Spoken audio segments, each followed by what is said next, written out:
Dear learners, I am Christina Georgy, your academic counselor for the MEG program.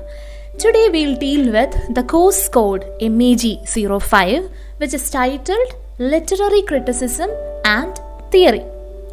So as per the request of our learners, I will be recording this session for your effective preparation of the upcoming TEE, that is your term end examination. We have already discussed blocks 1 to 5. You may check out my playlist for MEG-05 videos if in case you have missed the sessions. Today we will deal with block 6 of MEG-05. So this particular block is titled Feminist Theories.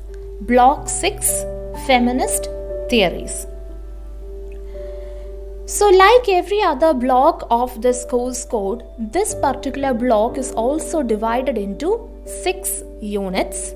The first unit is titled Features of Feminist Criticism.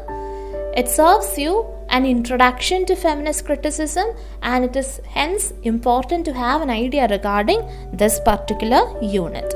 The next unit is titled Mary Wollstonecraft.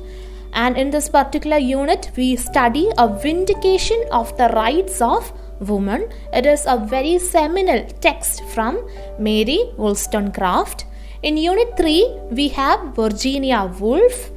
There we will look at A Room of One's Own. You must have studied all these during your BA days. Nevertheless, in unit 4, we study The Second Sex in detail. Second Sex by Simone de Beauvoir.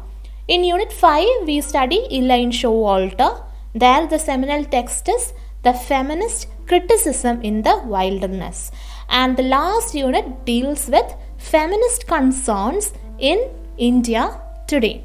To give you a better overview of this block as such, let me explain that this particular unit, the very first unit, explores features of feminist theories so as to suggest areas of continuing sensitivity and debates. Units 2 to 5 consider the works of specific writers. Remember, all these writers are feminists. Okay, this is the very unit devoted to feminist theories. So who are the writers here? As you can see, Mary Wollstonecraft, Virginia Woolf, Simone de Beauvoir, Elaine Showalter, etc. And the last unit, that is unit 6, sets out the development of feminisms on the Indian subcontinent. So that's all regarding the introduction to this particular block titled Feminist Theories. Shall we move on to unit 1? You may kindly respond using the chat box. Yeah, thank you. Thank you for your response. Dear learners, let's move on to the features of feminist criticism. Before that, let me ask you this question. What is feminism? Or what do you understand by the term feminism? Let's take a few minutes of time to have a look at the chat box. What is your take on feminism? What do you understand from this term, feminism?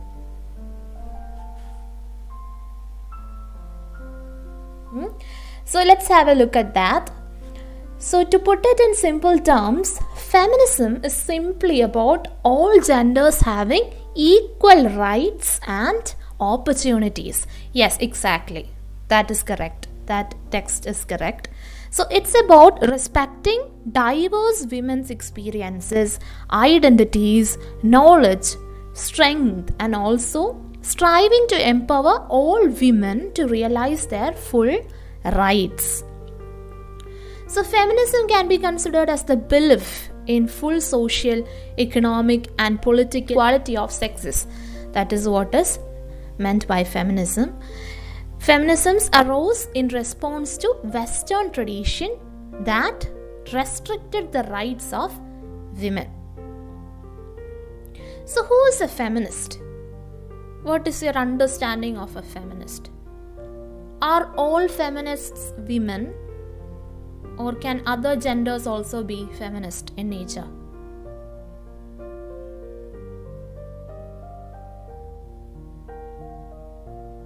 Yes, correct. So, a feminist is somebody who supports equal rights for women or equal rights for all genders. Yes, so if you look at section 1.2 of your course book, the page number might be different, so I am not referring to the page number as such. In block 6, section 1.2, the second paragraph, there you can see that feminism is considered as a political perception based on two fundamental premises. So which are these two essential premises? First one, gender difference is the foundation of a structural inequality between women and men, by which women suffer systematic social injustice. It is said that because of this inequality that exists between the two main sexes, women very often suffer from social injustices. And look at the second premise, that the inequality between the sexes is not the result of biological necessity but is produced by the cultural construction of gender differences. It is said that even this inequality is kind of constructed. So here comes the concepts of sex and gender. As you can see, it is described in the next paragraph. Sex is a biological construct, whereas gender is a social construct. Very often people fail to identify this fact. That is, sex is a biological construct, whereas gender is a social construct. So sex here refers to the determining of identity on the basis of biological category, whereas gender connotes the cultural meaning attached to sexual identity. In other words, gender is the product of cultural conditioning. What do you mean by the term cultural conditioning? Any idea? Conditioning. Those who have studied B.Ed would definitely know. Yes, if you have studied behaviorism, classical conditioning, all such things you must have studied. Yes, so here comes the idea of stereotyping. That is, women may be stereotyped as being compelled to have certain womanly qualities which restrict them to a subordinate role. Let me ask you, what do you mean by the term stereotype? Everybody knows what stereotyping is. Dear learners, let me remind you that whenever you study this feminist criticism or feminist theories, just keep in mind that this is related to gender studies. So you will have to make constant use of certain terms that very often come under gender. That is, may that be patriarchy or may that be something like stereotyping, feminism, etc. Okay, just keep the key words in mind. Very often you will be expected to make use of these key words while you write answers, especially for your TEE. So yes, I was asking about stereotypes. Any answer?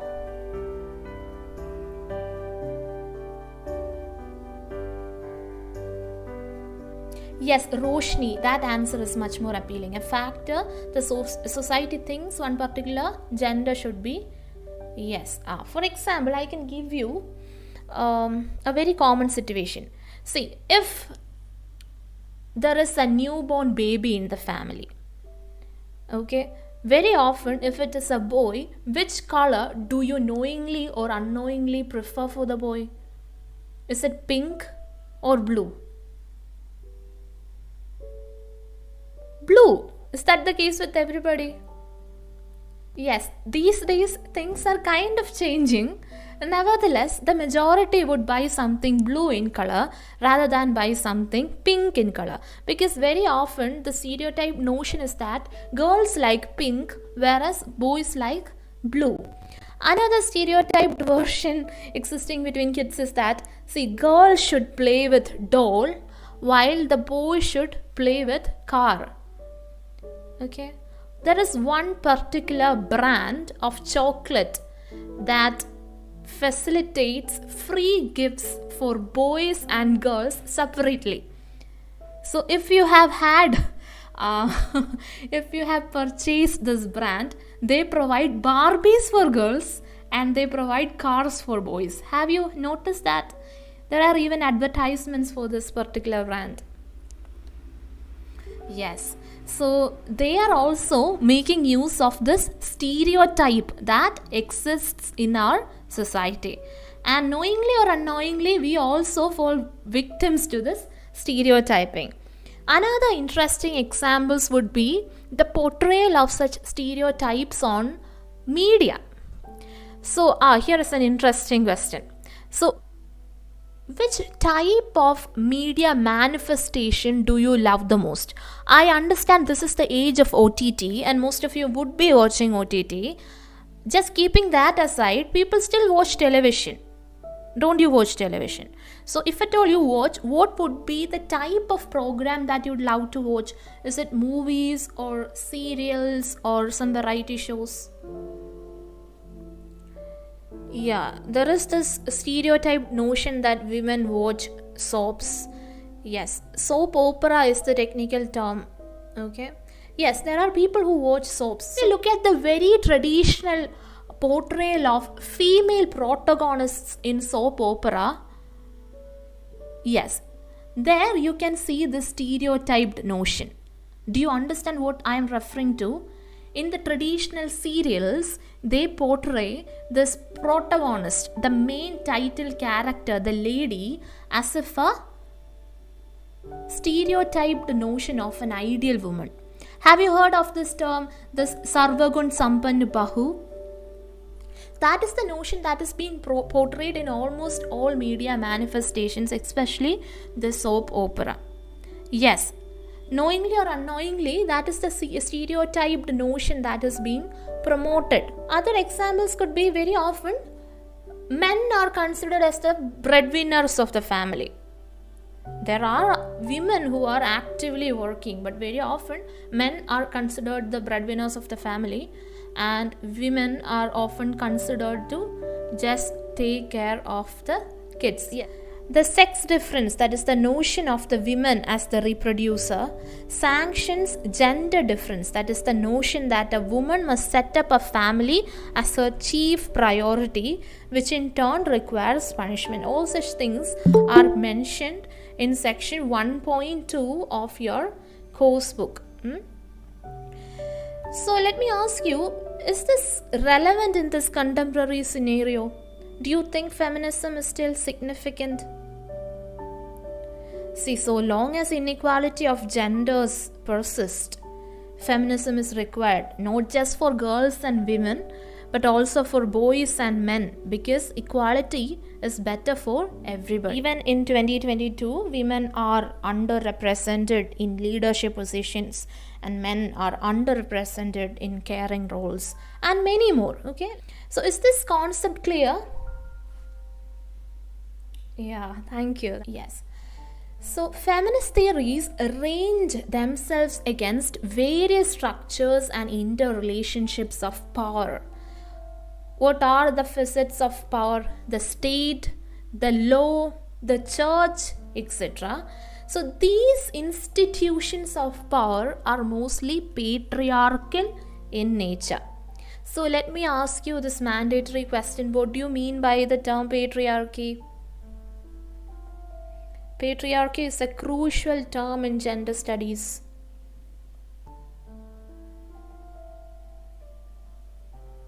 Yes, patriarchy can be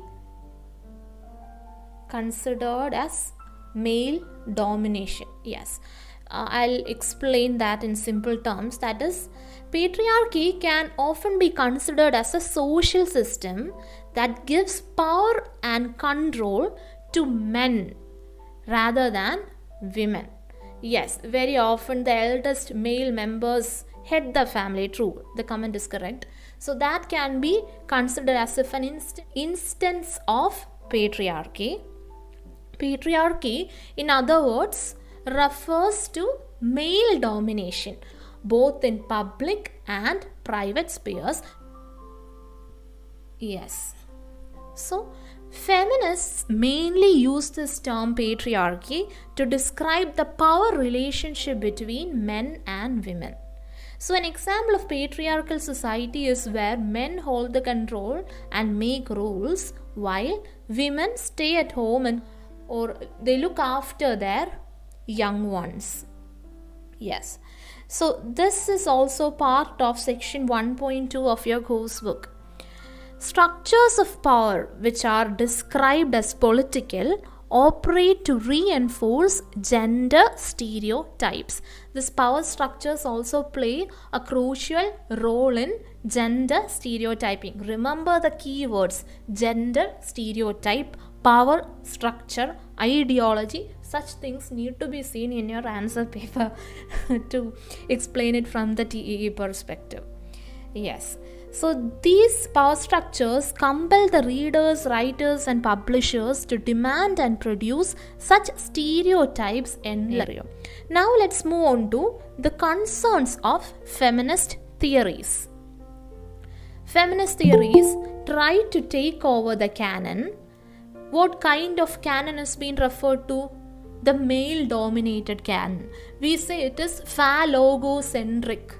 Okay, that is a term that we quite often use. Logos means word. Okay, so male-dominated word.